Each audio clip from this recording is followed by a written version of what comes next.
नमो नारायणाय। ॐ श्री गुरुभ्यो नमः।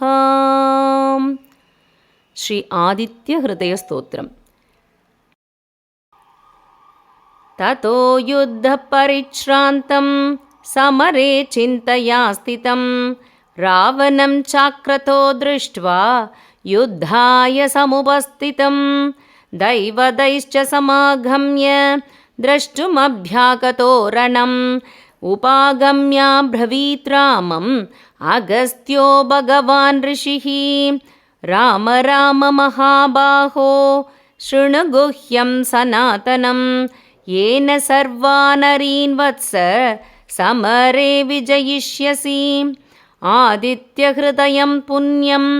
सर्वशत्रुविनाशनं जयावहं जपेन्नित्यम् अक्षयं परमं शिवं सर्वमङ्गलमाङ्गल्यं सर्वपापप्रणाशनं चिन्ताशोकप्रशमनम् आयुर्वर्धनमुत्तमं रश्मिमन्तं समुद्यन्तं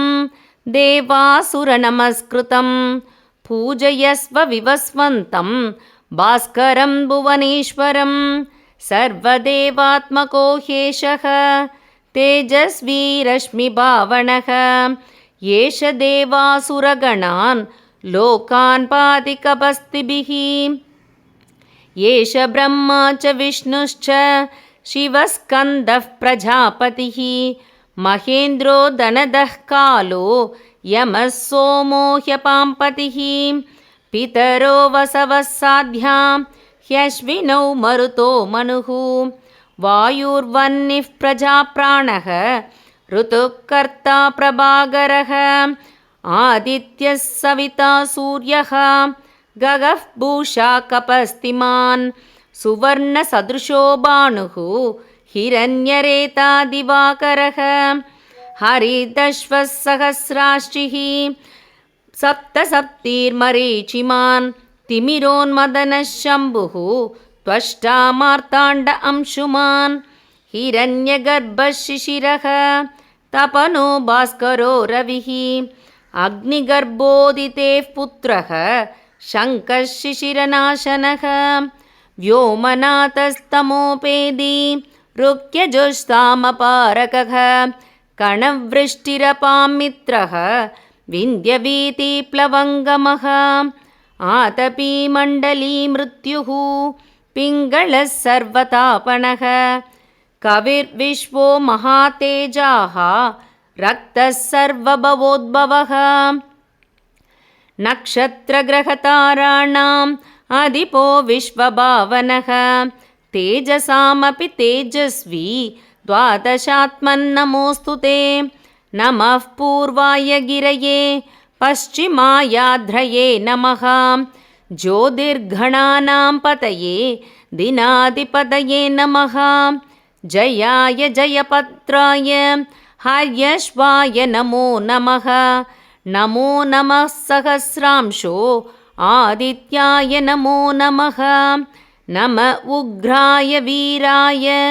सारंगाय नमो नमः नमः पद्मप्रबोधाय मार्ताण्डाय नमो नमः ब्रह्मेचानाच्युतेशाय सूर्यायादित्यवर्चसे भास्वते सर्वभक्षाय रौद्राय वपुषे नमः तमोघ्नाय हिमग्नाय शत्रुघ्नायामितात्मने कृतघ्नघ्नाय देवाय ज्योतिषां पतये नमः तप्तचामीकरापाय वह्नये विश्वकर्मणे नमस्तमोऽभिनिघ्नाय रुचये लोकसाक्षिणे नाचत्यत्येष वैभूतं तदेव सृजति प्रभुः पायत्येष तपत्येष वर्षत्येष कपस्तिभिः येष सुप्तेषु जागर्ति भूतेषु परिनिष्ठितः येष एवाग्निहोत्रं च फलं चैवाग्निहोत्रिणां वेदाश्च कृतवश्चैव क्रतूनां फलमेव च यानि कृत्यानि लोकेषु सर्व एष रविः प्रभुः येनमावत्सु कृच्छ्रेषु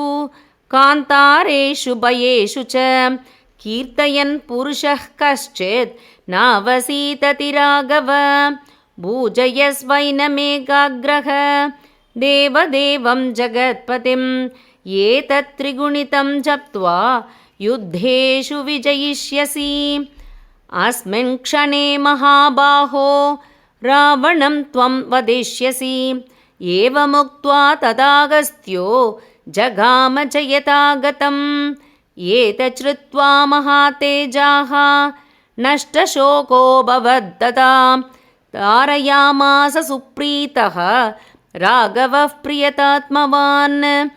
आदित्यं प्रेक्ष्य जप्त्वा तु परं हर्षमवाप्तवान् त्रिराजम्य सुशीर्भूत्वा धनुराधाय वीर्यवान् रावणं प्रेक्ष्य हृष्टात्मा युद्धाय समुपागमत् सर्वयत्नेन महता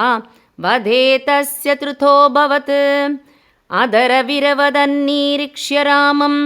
मुदितमनाः परमं प्रहृष्यमाणः निशिचरपदि संक्षयं विदित्वा सुरगणमध्य गतो वचस्त्वरेति ॐ श्री आदित्य हृदयस्तोत्रं सम्पूर्णम्।